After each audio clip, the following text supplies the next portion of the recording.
On se retrouve dans cette nouvelle vidéo pour faire une petite visite de la nouvelle QList de la version 2.0 du logiciel DLive. Donc cette QList, en fait, on se trouve dans le menu scène. Donc ce menu scène, vous arrivez dans le scène manager, c'est la première page par défaut. Et cette page QList qui existait déjà auparavant, vous allez voir, se trouve grandement améliorée en termes d'ergonomie.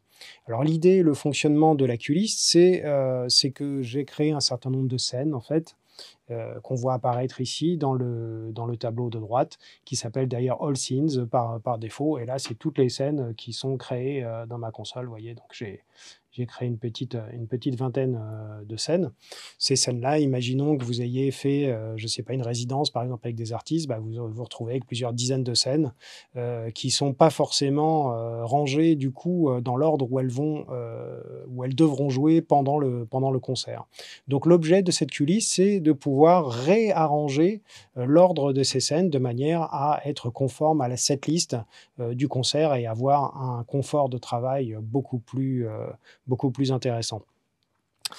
Je vous montre un petit peu du coup comment ça fonctionne. Donc nos différentes scènes, on peut effectivement les prendre. Je vais commencer par la scène 11 par exemple. Donc je sélectionne la scène 11 et puis vous allez voir, je vais la glisser du coup dans le tableau de gauche qui s'appelle par défaut Add New QList. Donc dès que je vais glisser dessus une scène, vous voyez qu'effectivement il me crée une nouvelle QList, New QList, que je peux ensuite renommer, que je vais pouvoir dupliquer, effacer, etc. Donc pour l'instant, j'ai glissé cette scène 11 dans cette nouvelle QList. Et puis imaginons que j'ai besoin ensuite d'enchaîner la 14 et la 15. Donc déjà la première nouveauté, vous voyez, c'est que je peux sélectionner même la 14, la 15 et la 17, mettons, je peux sélectionner plusieurs scènes d'un seul coup et les glisser. Vous voyez directement le paquet de 3 dans ma QList. Je peux d'ailleurs de cette manière-là aller sélectionner en fait une série de scènes. Donc je peux dire par exemple de la 16 à la 20, vous voyez, directement. Et je vais du coup de cette manière-là pouvoir faire un glisser-déposer dans le tableau de gauche. Nouveauté également, si je veux réagencer les scènes à l'intérieur de cette QList, alors vous voyez, je peux en sélectionner, désélectionner plusieurs, ça c'est la première chose. Donc imaginons que la 18-19 par exemple, je sélectionne ces deux-là, je vais les faire passer entre la 14 et la 15 par exemple. Donc je les sors du tableau et je réinsère effectivement entre la 14 et la 15. Et vous voyez que maintenant j'ai la 18 et la 19 qui est insérée à ce nouvel emplacement. Donc vous voyez, tout fonctionne maintenant avec du glisser-déposer comme ça, extrêmement simplement. Et je peux effectivement, comme vous l'avez vu, sélectionner autant de scènes que je veux dans un seul geste. Donc c'est vraiment très très rapide et très, très efficace. Alors là, vous voyez, par exemple, imaginons que c'est la setlist du concert qui commence par la scène 11, puis la 14, la 18, la 19, jusqu'à la scène 20, par exemple. Et donc, vous voyez que les scènes, pour l'instant, elles conservent alors leur numéro d'origine. Vous voyez, la 11, la 14, la 18, la 19, etc. Et donc, j'ai maintenant la possibilité de renommer, en fait, ces scènes dans ma QList de manière à avoir, bien sûr, un ordre chronologique. Donc, ça s'appelle auto-number. Dès que j'enclenche auto-number, yes, vous voyez. Donc du coup, c'est toujours la scène 11, mais vous voyez, maintenant, elle est indexée comme la numéro 1, puis la scène 14 comme numéro 2, etc. Donc vous voyez, c'est très très rapide, très très efficace.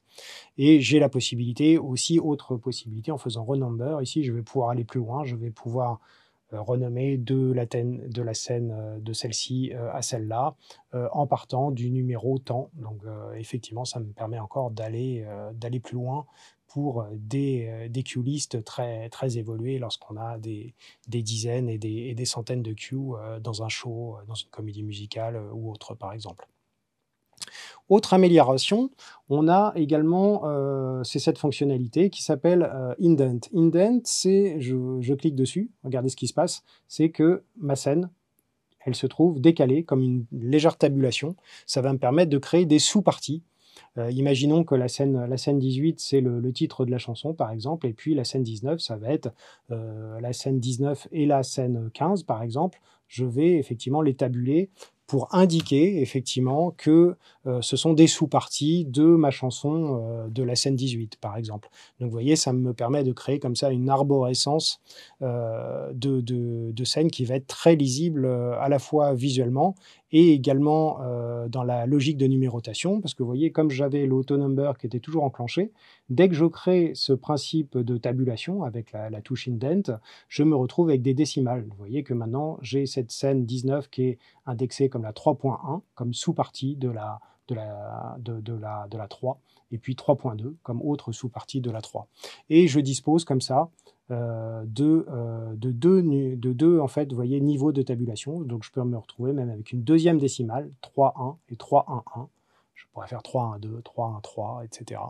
Donc ranger des scènes dans des sous-parties d'une autre scène. Donc vous voyez qu'on a une ergonomie là qui a évolué énormément et qui va nous permettre, surtout sur les shows qui utilisent énormément de queues, de pouvoir hiérarchiser tout ça. Dans le même esprit, j'ai la possibilité de créer un espace en fait avec Spacer. Quand j'appuie sur Spacer, en fait, vous voyez, je crée une case blanche. Ça me permet également de gagner en visibilité, par exemple, entre les morceaux et les différentes parties, sous-parties. Et pour finir, une fonction qui était très attendue des utilisateurs justement qui automatisent énormément leurs shows, par exemple ceux qui fonctionnent avec un serveur d'effets externe et qui souhaitent par exemple que les programmes change de leurs effets externes soient rappelés par les scènes de la console.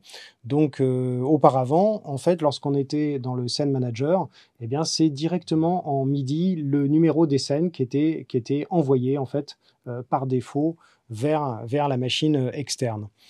Maintenant, dans la QList, vous voyez que j'ai ce nouveau bouton qui s'appelle Surface Recall ID et qui va me permettre, vous voyez, d'éditer en fait cette fois maintenant un programme change scène par scène. Donc je sors du schéma chronologique où le programme change est assigné par défaut au numéro de la scène, où là effectivement je vais pouvoir directement, vous voyez, taper un numéro de programme change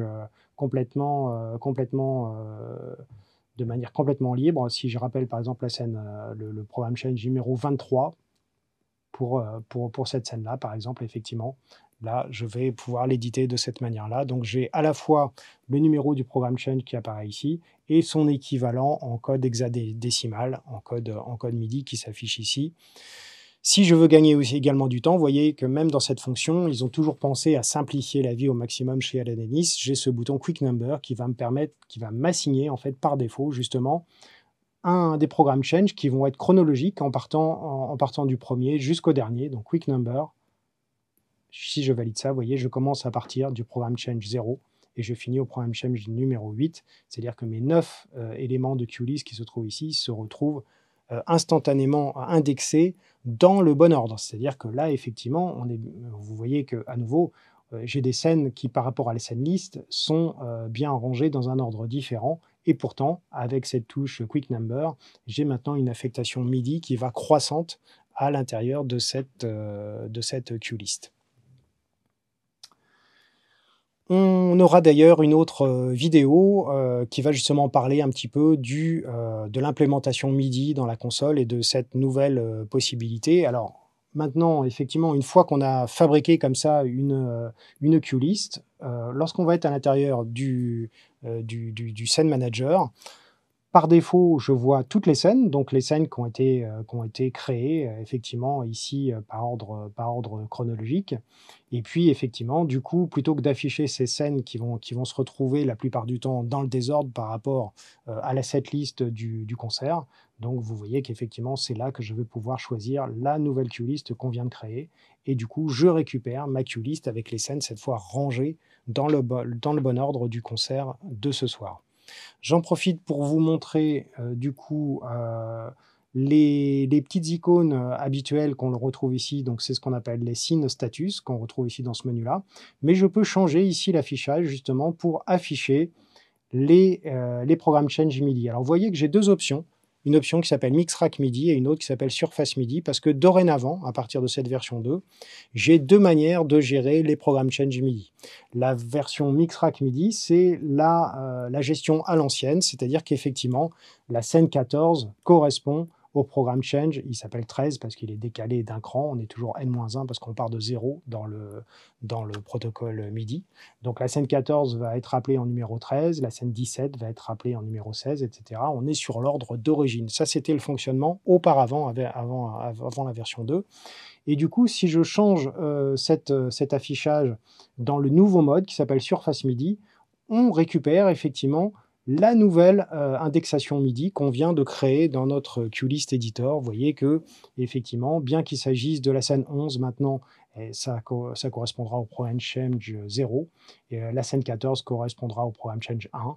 Là, on a, vous voyez, une indexation des programmes change MIDI qui suit l'ordre de notre QList, qui est bien conforme à la setlist du concert de ce soir. Voilà pour la nouvelle QList. Donc vous voyez, il y a vraiment une ergonomie nouvelle qui est très efficace, et puis la possibilité d'aller beaucoup plus loin dans la gestion des programmes change MIDI, qui va particulièrement intéresser les gens qui fonctionnent avec du QLab ou avec des serveurs d'effets externes, ou avec n'importe quel logiciel, n'importe quel DAW. Vous allez pouvoir effectivement affecter vos programmes change MIDI à votre QList. Voilà, merci pour votre attention. On se retrouve dans les prochaines vidéos pour continuer cette petite visite guidée de la version 2.0.